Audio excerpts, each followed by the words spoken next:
this guy. They reached out to us last year. Добрый день, дорогие друзья. Good afternoon, ladies and gentlemen, dear friends. Thanks for coming to our panel, which is about technologies of affordable housing. My name is Alexander Ostrogorski, professor of Moscow School of Architecture. I will introduce my colleagues. The technology of affordable housing. We are in this situation when we expect during the nearest 30 years the increase of urban population elsewhere, and we are aware that to a great degree the population of the cities is growing where there are already problems with the housing in Asia, Latin America and Africa, where as we know almost 1 billion people live in bad conditions and need better housing. And the issue of affordable housing and technologies of constructing affordable housing, it's the question of quality of life for the whole planet. We're talking about over 1 billion of people and a couple of billions more very soon in the nearest 20-30 years. And besides, we are in the city, in Moscow, which is quite aware of those problems of affordable housing. In the Soviet period, lots of housing construction in every city, cheap, affordable houses, very fast built, and the solution was found, and this was more about technology, creation of large construction plants, typical architectural projects, and now we are approaching the new threshold, the renovation program, which is about reconsidering the results of Soviet achievements, Soviet products, and to offer a new project. And many of you present here already saw the exhibit in the next hall with the samples of this affordable housing. And as of today, we talk with two quite unusual persons about the development of this technology in other countries. That is president of the Brody Group, Leonard Brody, in X Prize. He is the founder of this nomination. It's a family of contests to find the best solutions. And one of the problems is affordable housing. And Jeff Wilson, the father and director general of Casita, and he offers quite unusual solutions. And before we hear about the projects, I'd like to pinpoint the terms, because there is the term affordable housing, which means houses, apartments, for which families spend about 30-40% of their income, and this income does not exceed 80% of medium income of the neighborhood, and the purchase and life in those apartments or houses does not result in extra costs or obligations like commuting to work or spending some extra money for transportation. That's a classical term, classical notion, which is used in most countries, well, to determine the amount of subsidies for housing and subsidies for developers. And it will be interesting for me to ask a first question to receive the answers from Jeff and Leonard. What you think affordable housing means, in your opinion. Leonard, I guess you will be the first. Okay. Look, I think affordable housing is very definitive, dependent on the geography you're in and the city you're in. So there are certain parts of the world, I think, where what would be defined as affordable is not in that 30% ratio. Certainly from a Western European perspective and North American perspective, the target has always been sub 30%. So you shouldn't be spending more than 30% of your income on housing, although I'm not sure that's completely realistic going forward, and I think that number will continue to change. So what was 30% will be 40%, will inevitably be 50%. So I don't think you can look at it from that perspective. I think the question is more, I look at it more about disposable income around savings. So the number that they previously measured was about your income. I think it's more proportionate to make a decision about what's affordable based on how much you're able to take as disposable income and save. So I would look at it as a ratio to your savings rather than your income, because I think that's going to be more realistic in terms of most people's situation around the world for the next sort of decade. So I would look at it that way rather than as a percentage of income, but it changes based on the geography and demography that you're in. Yeah. I mean, it's relative like everything else. And we actually dropped the term of affordable housing. We now call it attainable housing in our company because it is so relative, and what is affordable to one person on a percentage basis of an income or a raw number can be completely unaffordable to someone else. I mean, I want to go back and challenge the whole notion around housing that there's this number of 30%, and in the States, it is for 30 years. Who came up with this, I'm going to say, stuff? I don't understand the original sort of basis for that line that we're operating off of. And I think we need to look to a future where we're using a new set of metrics, whether it's your sort of disposable income, or if it's looking at sort of what is left over when you pay in terms of experience and quality of life. The other issue, by the way, the number came from, I think that 30% came from a desired result of how much money you would have left over, which would then be put to other issues like food and clothing, and then there would be X amount left over for savings. Right. It was a fake, falsified calculation that was done by economists, you're right, 30, 40 years ago. But it doesn't work anymore. And the other thing that's wrong with the concept, I agree with you about affordable housing, is that there is a belief somehow, I don't know if it's the same here in Russia, but I think it is, that somehow you need to own the homes you live in. And all of these discussions around affordable housing have this root in this concept that somehow you need to own where you live. And I think that the biggest change that will come around attainable and affordable housing is a breakaway from the concept of owning versus usage. And the only reason I would say that is if you think about every other capital asset, from the automobile is the second most expensive thing you own.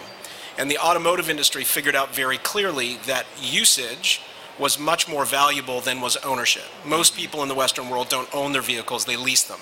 And the concept of leasing was separating ownership from the ownership experience of usage. And you're going to, in my view, the one cure for affordable housing is to get away from that concept and go to a usage model which is completely different than this 30% or 40%, which is a completely abnormal number. Yeah, and I think technology is going to enable a lot of this, whether it's housing as a service, on-demand housing, rather than multi-use zoning, as they call it in the U.S., multiple users zoning.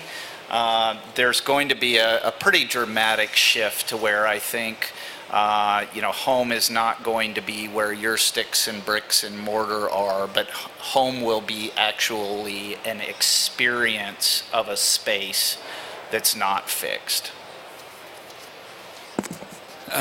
Джефф, вы даете очень архитектурный ответ. Да? It's an architectural answer. It's not a thing, it's experience, the experience of existence in the space.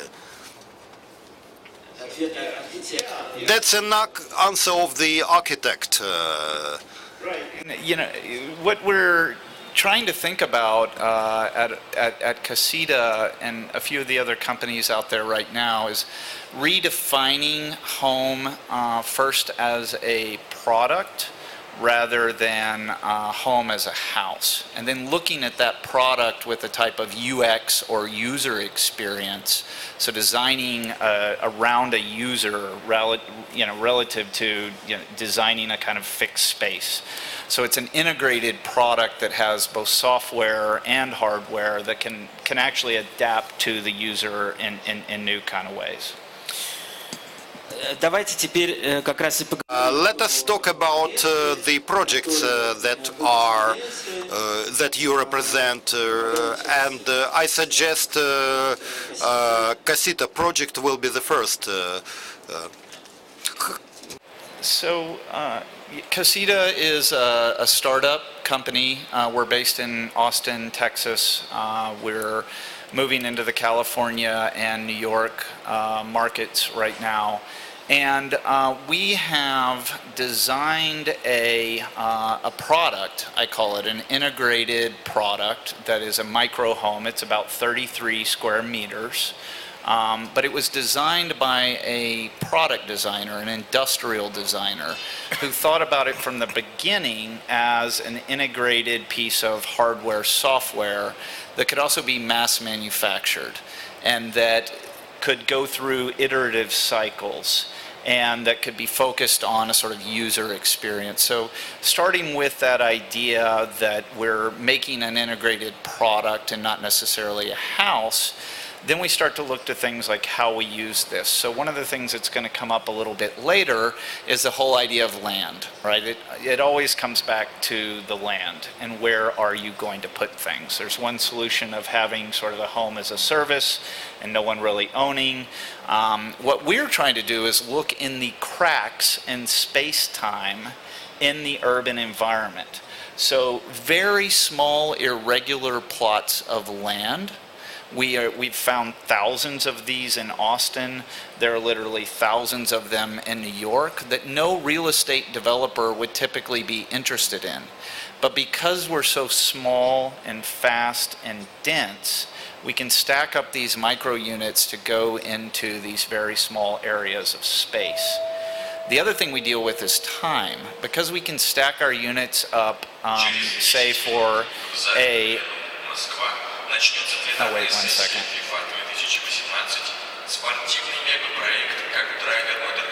Should I go? So if there is a point in time where a particular piece of land is available, often you'll see folks cover land with a parking lot or parking garage for 5, 10, 15, 20 years before they then sell that land to build something. We can actually set up our units and then deconstruct them and move them elsewhere. So this is not only useful in an affordable context of using these gaps in space-time in the urban environment, but also when you start thinking about rapid deployment for, either homeless housing or things like disaster relief. Расскажите, что сейчас вот в той версии. Would you please tell us what is the current version of this unit? What is its current state? Company, we were founded about 2 years ago. We have about 30 folks, 30 employees. We have a manufacturing facility in Texas right now where we're making the first few units. So we expect to deploy 30 or 40 this year. And then in the next couple of years, one of the other things we've done is we've hired teams that had at one point made Cadillacs, at one point made LED lights, helicopters. We did not hire people from the traditional, even prefabricated housing industry.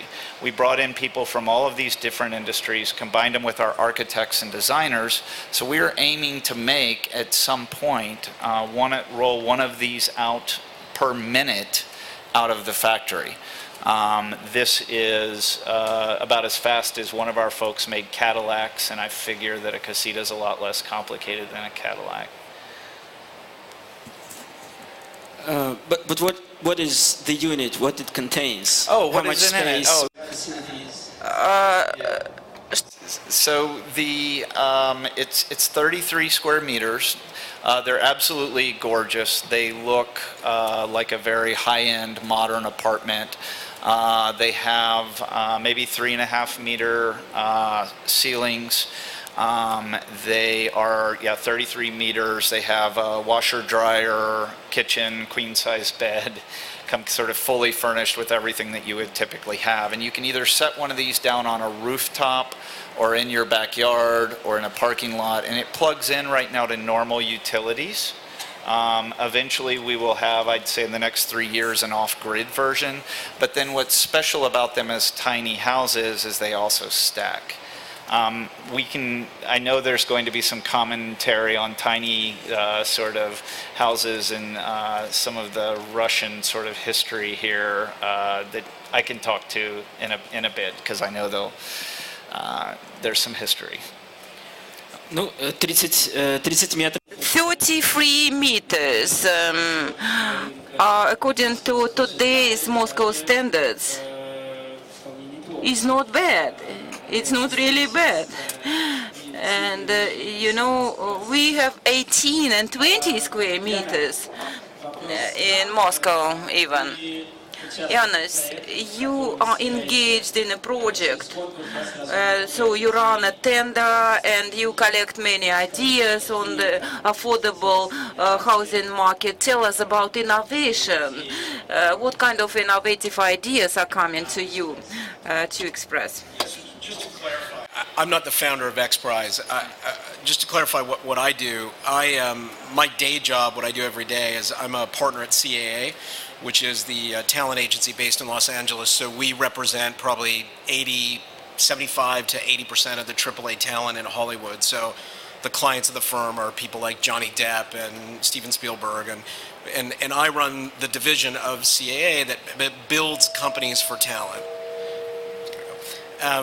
So we do effectively any sort of company that needs to be built. So companies like The Honest Company with Jessica Alba. Anytime that an artist or talent is trying to build an alternative company, that's what we do. So real estate and interior design is a part of that. I'll just keep talking. You guys can hear me, right? You can hear me fine? You can't hear me? Oh, okay. All right, I'll start that again. So bottom line is, my day job is I work as a partner at CAA. I run the division of the talent agency based in Los Angeles that works on building companies for talent. So when you see companies like The Honest Company with Jessica Alba or Funny or Die with Will Ferrell, that's the stuff that we do.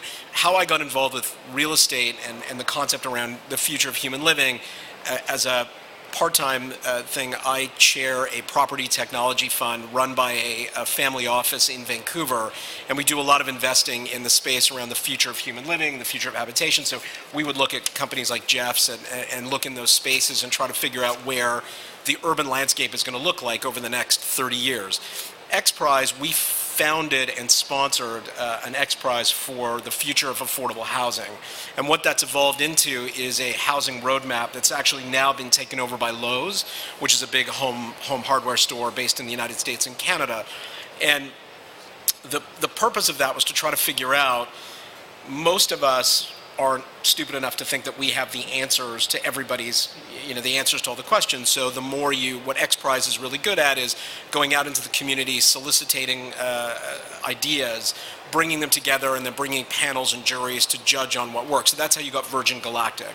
And the first commercial space flight came out of that contest, which was the XPRIZE Space Contest, which became Virgin Galactic. So it's still very early and the results are not in yet. There's still a bunch of people that are starting to apply, and the housing roadmap is just being built. So I'd encourage you to take a look. If you go to XPRIZE, you'll see a lot of I think it's xprize.org, you'll see a lot of the roadmap getting published live time as it goes. But it's a really big focal point around the question, merely what will affordable housing look like. And I believe, just to end it off, that if you were at Davos a year ago, everybody was talking about water. So water was the big conversation, lack of water, lack of natural water, potable water, and it was an epidemic, and it was portrayed as an epidemic. I think in 12 months, when Davos happens again, housing and affordable housing will be the same. It's the same sort of epidemic. In fact, is in my view much riskier than the lack of potable water. Lack of affordable housing causes deep chasms in society, but it also has huge ramifications around how we see the city, how we see certain socioeconomic classes, and so I think housing will be the next water. Like affordable housing is going to be that issue. Мы уже коснулись We already touched upon such an important matter which is related to affordable housing, use of land in the cities, sometimes the inefficient use of land, purchasing land by big companies, challenges.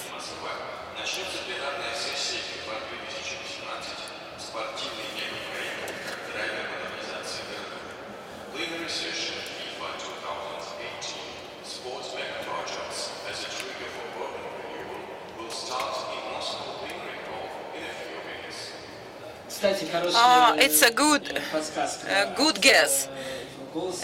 This interrupting voice. Mega projects in the cities, they eat up lots of land. It speaks to our subject. The question is, how in your projects, in your business, what is your take on this problem? What to do with land? It seems there is enough land, but never really enough to provide affordable housing to the residents. A little bit about the cracks in space-time and looking for very small, irregular plots of land where you could build very dense units, and then also in time. I think as we look to the future with the coming epoch of autonomous vehicles and autonomous cars, you're going to see a lot of spaces created. So all of these spaces for parking, particularly, parking garages, when you have a much higher utilization rate of these vehicles, there's going to be a lot of other spaces that open up.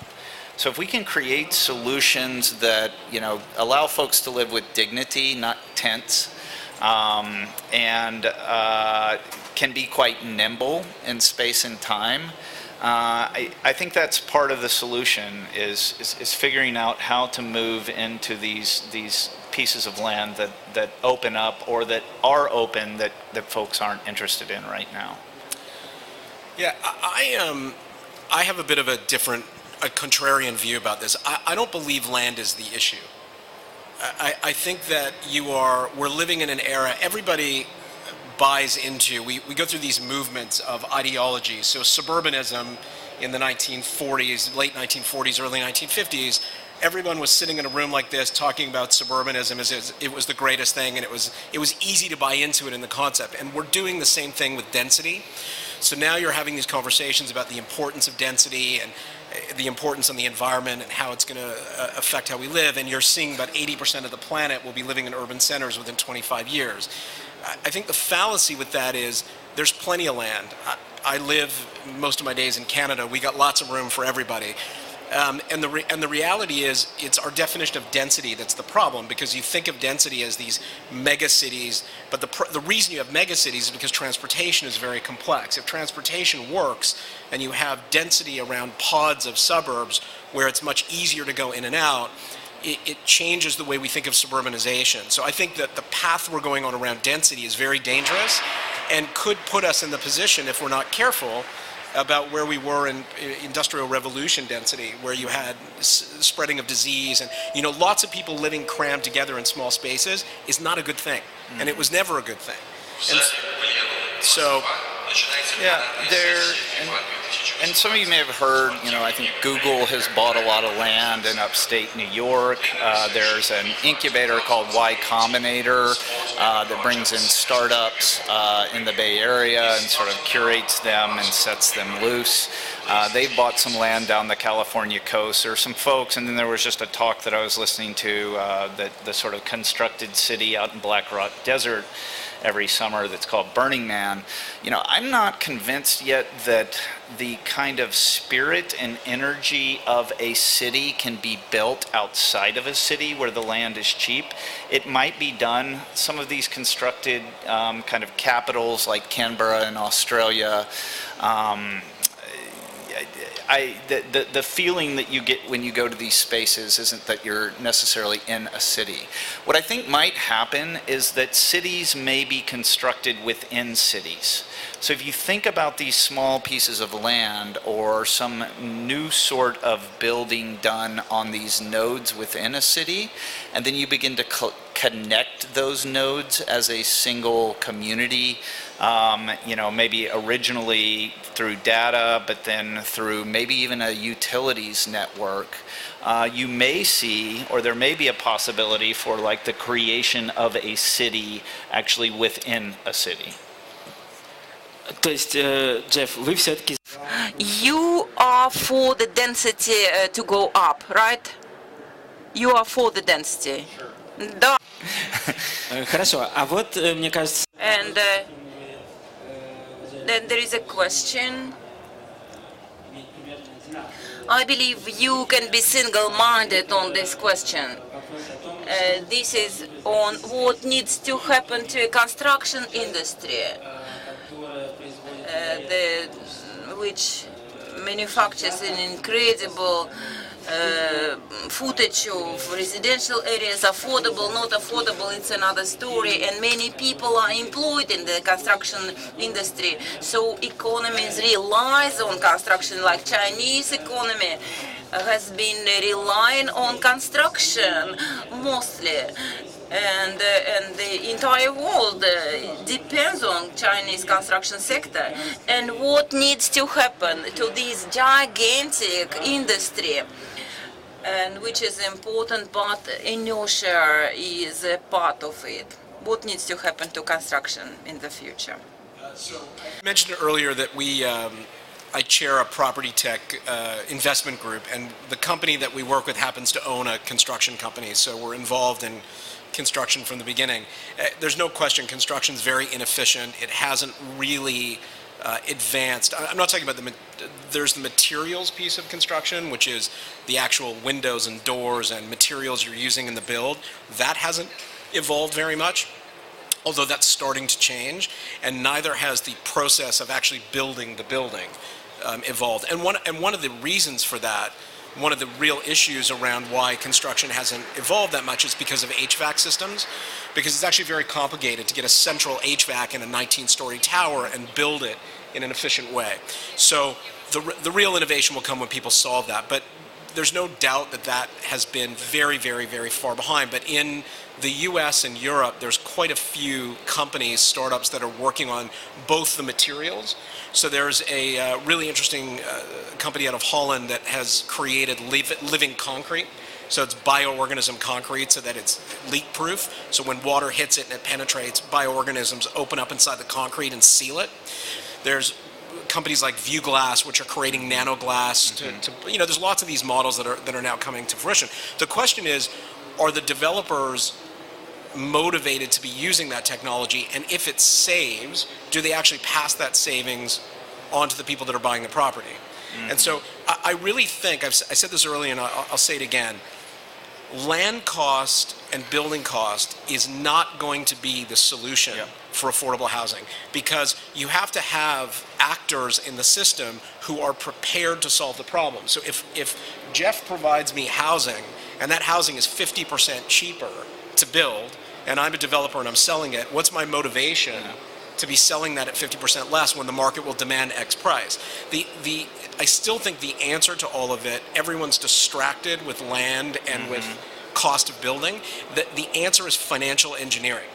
It's exactly what got us into the process through mortgages in the first place. And if you can figure out, and I'll give you an example of that just to make it concrete.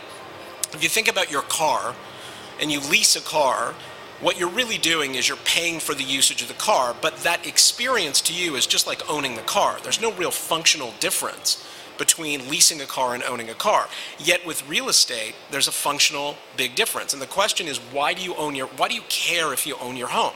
Like, why do you really care if you own your house?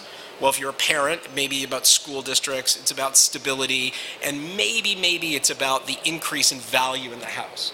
But all of those things can be easily dealt with through financial engineering by creating a leasing model that looks similar to automobiles that you would do for real estate.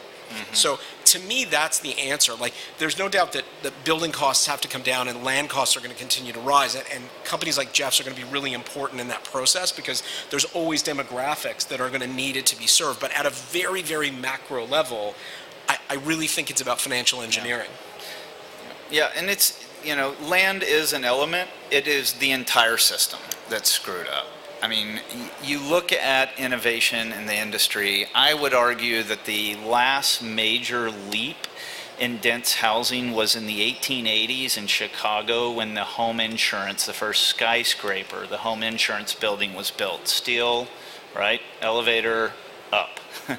In the single-family home industry, the big disruption, the big problem that all the unions blew up on in the United States was in the early 80s when the pre-assembled truss came along. This was a little piece of steel where, folks on site didn't actually assemble the trusses. So we've seen advances in materials. There are some startups, one very large notable one that's raised about $300 million called Katerra in the United States that are trying to repair this from a supply chain and a manufacturing type of way, but I don't think that is how, we are not going to cheapen housing and land and work ourselves out of this problem the same way that we got into it. There is going to be some sort of innovation leap to a new way of living. And I think it's going to be a kind of home as a service, what you're talking about. And what we're doing with Casita is sort of building labs to get to that spot eventually. I think Jeff's right. The other thing I would say is if you're a real estate developer, and some of you, are any of you real estate developers in the room? Anyone? Yeah. So a real estate developer is actually a very contrary business because you spend an incredible amount of money to build a building, hundreds of millions often, and then you sell that building at its lowest point in value. It makes no sense. Like if I said I build product that appreciates in value, why would I sell it at its lowest point in value? So all of this financial engineering, if you can get it right, helps developers as well because it allows them to cash flow properties and maintain the increase in value while they're actually generating revenue, because the problem was there was either renting or owning, there was no middle ground. And so I think that living as a service and that financial engineering is going to be that middle ground. Кроме девелоперов, And besides developers and banks and finance institutions, this market also has another player, a very big one, the state, which thinks it's a duty to provide housing to the citizens. And it's not only Moscow that could serve as an example of such mega projects like renovation, but the new but not very new mayor of New York also came forward with a program of construction of several hundred thousands of new units of housing and how to deal with this player? What do you think? Is it going to be is it change the function or not? Yeah, so I think we're going to have to find a way to build affordable, attainable housing that is not government subsidized. I think there is a path to that through different mechanisms of financing. One of the issues right now with our product is that the folks that we are trying to sell these to don't have land to put them on, coming back to the land. There are a number of financing companies, one of them is called Clearbank with a C, that will now loan up to $99,000 for home improvements non-collateralized. So you don't have to put your land as part of this loan. They have a big algorithm using a bunch of data which kind of helps them to sort of hedge that loan. In the end, I don't know that continued government subsidies are going to be the solution. The other part when you talk about government is sort of zoning, coding, permitting. We're going to have to see a sort of fundamental shift in that as well. A lot of those laws date back almost 100 years.